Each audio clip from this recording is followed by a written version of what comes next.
Good evening. Thank you for your presence at FCNL's annual meeting. I have been eagerly anticipating this evening to be with you and to speak to you.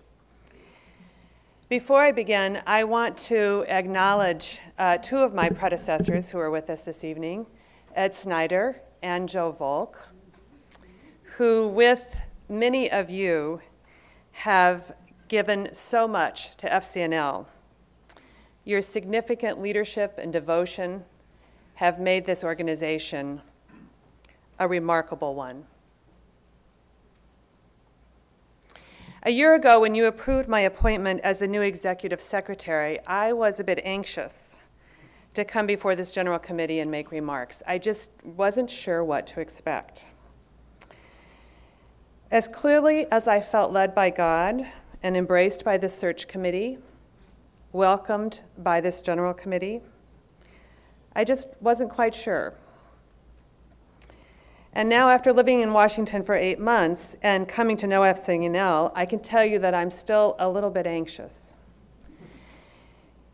I'm not anxious about FCNL, nor about coming into the role of executive secretary. I'm not anxious about speaking to you tonight or about this annual meeting. My anxiety, like much of the rest of the country's, is about Washington. It's not news to you that the partisan divide is deep, entrenched, and ideological.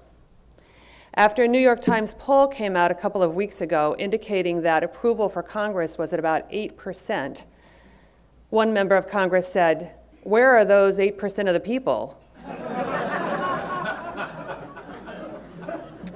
Even the members of Congress realize what a problem they have. But it's not even the partisan conflict that makes me anxious. What gives me agita, what makes me realize the monumental call of FCNL, is the acquiescence and often bipartisan agreement on a militarized federal budget, a militarized foreign policy, a militarized economic policy, and a militarized energy policy. It's not only an acquiescence among members of Congress, it is a structural way of operating. And it's a situation that we, the people, have allowed. This acceptance of virtually unchecked military growth with profits for contractors, this faith in the military that military has all the solutions to make our country great, is a broken system. We have a Congress that for the last decade, through both Republican and Democratic leadership, has increased military spending to such a level that every plan for cutting the military budget essentially is just slowing the growth. We have a Congress that has given virtually a blank check to the military to promote generals, to launch new military strategies, to secure new weapons, yet it is willing to waste about $35 billion a year on fraud and mismanagement at the Pentagon. We have a Congress that is willing to cut health care and human services for children and families and fails to realize that the veterans who've sacrificed their lives are facing rising levels of mental illness, homelessness, and suicide.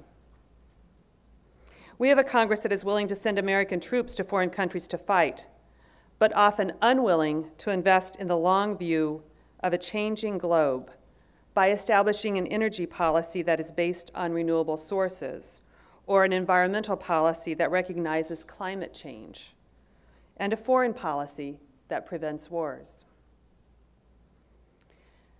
I know it's not very Quakerly of me, but I find this outrageous. Fortunately, my better angels prevail most of the time, and I'm able to control the outrage. And even better for me, I have the right job. I have a job at FCNL that allows me, and that allows all of us who are part of FCNL, to ground our work in the power that takes away the occasion of all wars. That power that takes away the occasion of all wars, that light which brings us hope and daily renewal and inspired faith that drives us to seek a world free of war and the threat of wars, to seek a society with equity and justice for all, to seek a community where every person's potential may be fulfilled, and to seek an earth restored. What does it mean to work from inspired faith in a time of conflict? It means that our work is walking into the conflict and staying clear about our call. It means that to realize the world we seek, we must be bold, strategic, and relentless. Bold, strategic, and relentless. So how do we do that? What do we need? It's no small task we have in front of us, and while we often focus on what's current and the immediate legislation pending, we have to also take the long view and consider how we will sustain our witness, our Quaker lobby in the public interest. We need to fortify ourselves. The Bible verse that came to me when I was writing this was the full armor of God from Ephesians. Paul's letter to the Ephesians that urges them to become strong against the spiritual forces of evil by putting on the breastplate of righteousness, the belt of truth, the gospel of peace, the shield of faith, and the sword of the Spirit. Although this language and warrior imagery is jarring for us at FCNL, the notion of girding ourselves is very valid. So let me tell you how I conceive of FCNL's work to equip ourselves for this inspired faith, how we are bold, strategic, and relentless. First, we have policies and priorities that are grounded in the religious society of friends, discerned through listening worship. Second, we have a governing body that is led, centered, and devoted. Third, we have a staff that is wise, persistent, and persuasive. Fourth, we have a young adult presence that is passionate, energetic, and smart. And fifth, we have a network of donors and grassroots activists who are dedicated and caring. With this kind of equipment, we can move mountains. During our time together over this next few days, we'll talk about our immediate work. You'll meet the brilliant new program assistants. You'll learn about the integration of our foreign policy and our peaceful prevention work under Bridget Moix. You'll hear from Kate Gould the latest updates of congressional response on Israel, Palestine, and Iran. You'll have the opportunity to see the renewed witness of FCNL's green building with sustainable energy with our own Joe Volk. You'll be coached, encouraged, and lobbied to weigh in on the federal budget debate by Ruth Flower.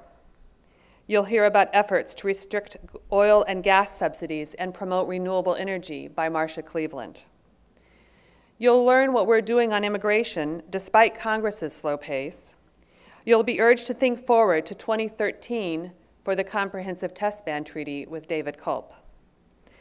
You'll report back to Mary Stata on lobby visits that will help us take the next steps on our genocide prevention work. And you'll be asked by Matt Southworth to go home and recruit 5 young adults to come to the spring lobby weekend to lobby against the war in Afghanistan.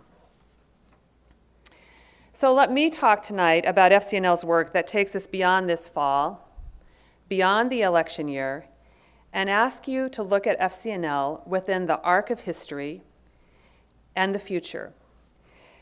To look at how FCNL is squarely in the procession of friends who have been bold, strategic, and relentless in their advocacy for peace and justice.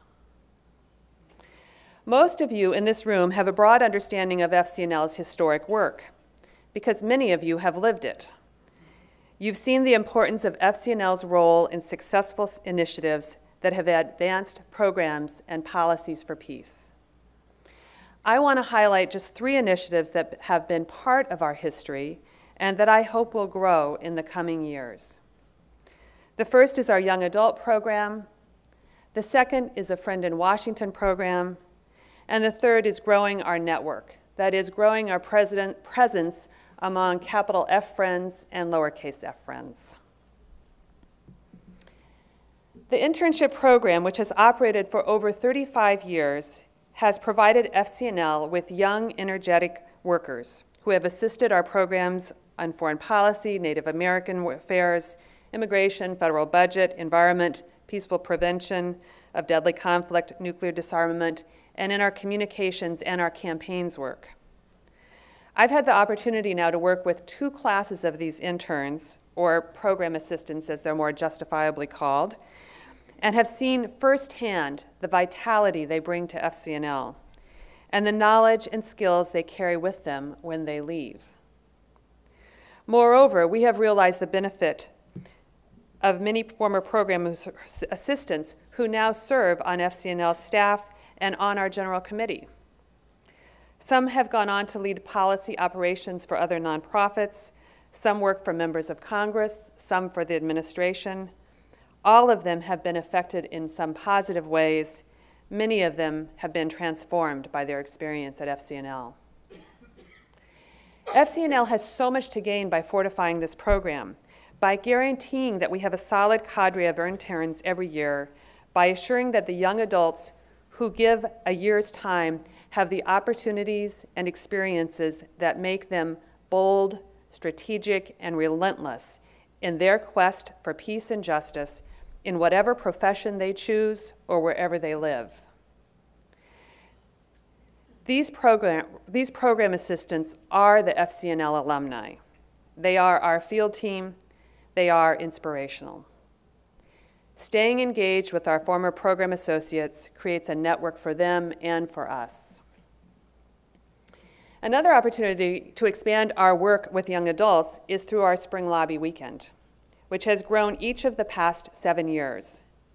It provides those who come from Quaker schools like Haverford, Wilmington, and Earlham, as well as those who have a passion for peace and justice and want a taste of effective advocacy, to come to Washington to learn an issue and learn how to lobby, and then to practice it. How many young adults could we get to Washington in March 2012? 150? 250? 1,000? Let's be bold about this. What if 1,000 young adults gathered under FCNL's training each spring to lobby against the war in Afghanistan, or for immigration reform, or for real climate change legislation? Moreover, what if these 19 and 20-year-olds who participated determined that whatever they do in life, they would work to build relationships with elected officials to relentlessly press for positive policy changes? What if some of them decide that the most strategic way to affect change is to run for public office? What are the possibilities for engaging youth and young adults in the ways that FCNL speaks to Quaker concerns on Capitol Hill? How will we recruit interns so that we have a more diverse constituency in the young adult program? Are there ways to work with high school age students who want to learn lobbying, perhaps with other Quaker organizations like William Penn House or yearly meeting Young Friends groups? I have to tell you the story that when I was out in Portland speaking at George Fox University and talking about this young adult program and how great it was and talking about the Spring Lobby Weekend, a young man in the audience sat up and said to me, I have been working on the death penalty and other issues, and I have been writing a paper on them for my class, and I'd like to know what opportunities FCNL has for 13-year-olds to be actively engaged in lobbying.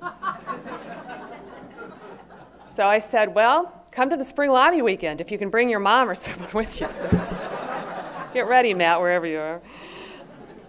Our boldness is not only in our prophetic witness, it is in creatively imagining the possibilities for our work ahead.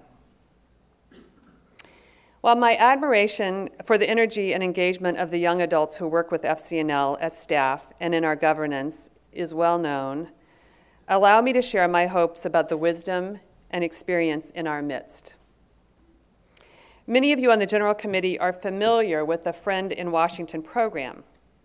Some of you may have even been a friend in Washington, working for FCNL, Others have supported the program financially.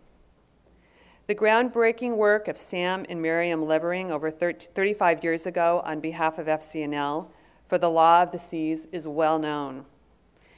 Even a few months ago, David Culp got a call from Senator Kerry's office asking him to come to a conversation about ratification of the Law of the Seas.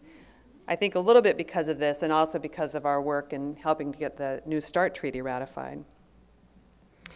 We've begun thinking about the possibilities of how we might once again operate a Friend in Washington program, examining how it's worked in the past, how we could tap our Quaker network for the wisdom and focused dedication that friends bring. These opportunities could include a range of activities. Could be research, mentoring young adults, offering spiritual support, writing policy briefs, perhaps conducting education for our own staff or for Hill staff. It's exciting to consider the possibilities to strategically use our Quaker network to bring intelligence and influence for time in Washington, moreover, for those friends when they go back home to their local communities, with inspiration to engage others. Growing our network among friends is an endeavor that has become increasingly important for us to get the attention of members of Congress, and FCNL has made very important strides in this area. Many of you had, I think, very successful activity today in the lobby visits, and this is the kind of activity we'd like to see repeated again and again. We ask a lot of our network. Our campaigns team and field committee can vouch for that. We ask our network to read a lot of email. We ask them to respond to a lot of action alerts. We ask them to give money. We ask our general committee to add an extra day onto your annual meeting to lobby. And we ask people to set up meetings in local members' offices to lobby. We ask you to climb the ladder of engagement, to develop ongoing relationships with members' offices on behalf of the key FCNL priorities. You might even say that we are bold, strategic, and relentless in what we ask of our network. But I think we can do more, and I think we must do more if we are to find the world we seek. What if there were an FCNL person in every member's district, so when we need to lobby Representative Granger of Texas on the Complex Crises Fund, or we need to lobby Representative Camp from Michigan on renewable energy subsidies, we could pick up the phone and have a constituent who knows the member and makes the call, and then works to find other people in this district to do the same thing. And what if we wanted to get 100 letters to Senator Leahy of the Judiciary Committee on an immigration bill, people from his district, and we needed to get them there in 48 hours? It would be wonderful if we had both the network and resources big enough and quick enough to turn this around. Consistent voices make a difference, and we aim to grow that number of voices. My hope is to have an FCNL network that includes contacts in each of the 435 congressional districts. It's to have grassroots lobbyists in every state who are trained in Quaker lobbying and who are willing to encourage others in their communities to join them in being in regular, consistent contact with members. We may have to recruit more Quakers, too. In some states, especially. These grassroots contacts bolster the work of our Hill team. There is no substitution for the effective, ongoing relationships with members of Congress and their staffs that happens through the repeated and relentless exercise that our lobbyists have in contacting members and their staff. The inside knowledge that comes from our presence on Capitol Hill, from participating in coalitions, sharing information and ideas with other lobbyists and staff, is at the heart of FCNL's work. It is why we need the steady support for our C4 organization. We will continue to invest in fielding a full lobbying team that has the capacity to represent our priorities ever more effectively. This core function of FCNL that advances the priorities and policies that come from our meetings and churches and are established through the discernment of the body is absolutely central to everything we are and do. Fortifying our lobbying through a robust young adult program, a focused Friend in Washington program, and a dynamic network of engaged friends will make FCNL even stronger than it is today. Friends, you are here because of your faithfulness in a time of conflict.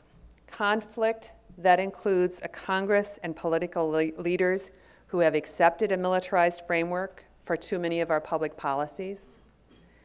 Partisan divide over whether the role of government should even benefit the common good. Continuous growth of economic disparity between the very rich, the 1%, and the shrinking middle class and poor, the 99%. Nonviolent movements for change in North Africa and the Middle East. Some of our faithfulness in a time of conflict is to welcome the conflict as a means of shifting the paradigm, as a way of reframing our worldview. The acceleration of news and information to an instantaneous time frame means that we are in constant motion. It also has lifted up and connected people who might not have considered themselves allies through their recognition of shared values, aspirations, and demands. We see people are rethinking the status quo. In this year alone, we've seen the emergence of dynamic change in the Arab Spring, in the Occupy Wall Street movement, in the oppositions to tar sands pipeline that now has the president's attention, and quite a few visitors on Sunday, I understand. These eruptions of democracy in action are encouraging, particularly as we see our fellow travelers exercising tools of nonviolence and decision-making that we value so deeply as a way to address conflict. This is inspired faith. Thank you for your faithfulness in this time of conflict. Thank you for your lobbying, for your dedication to FCNL, for making time to be here. Thank you for your financial support, for your moral support of all of our staff, and for your prayers. Thank you for your inspired faith. Before I end, let me be bold and ask this of you. I want you to do something we don't normally associate with Quakerism these days, but some of you actually do it already. I want you to proselytize for FCNL. When you go back to Denver or Olympia or Ann Arbor or Wilmington or wherever your home is, tell the people in your meetings or churches, tell your friends and family what you've been doing. Tell them about FCNL. You are our best salespeople to interpret what we do and to get others engaged in what we're doing. Tell them how easy it is for them to take action via signing up for our email alerts. And tell them they don't have to take action on everything. They can pick and choose. Your help in explaining why FCNL's work is important to the religious society of Friends and to the betterment of the world is critical for our success. In addition to relying on so many of you as the living historians of FCNL, I have been reading E. Raymond Wilson's book, Uphill for Peace, that was published in 1974. And I want to leave you with the words that open his book. Why try to work uphill for peace, justice, and freedom on Capitol Hill at a time when cynicism about the character and operation of government and government officials is widespread, and when disillusionment about the church and organized religion is so common and so vocal? Because religion should be relevant, and because the health and the future of democracy rests upon responsible participation by informed and concerned citizens. A world without war, without conscription and militarism has still to be achieved. Actually, United States without conscription has been achieved. Even in the United States, the price of liberty is still eternal vigilance. The battle for justice is never ending. A world dominated by military, economic, and political power easily forgets fairness and compassion for the disadvantaged and dispossessed at home and abroad. To strive for these and similar goals has been the role of the Friends Committee on National Legislation. There is such ripeness for our work, for our bold, strategic, and relentless exercise of democracy, for our persistent, persuasive, prophetic, and pragmatic operation on Capitol Hill throughout this country. It is an operation known as the Friends Committee on National Legislation.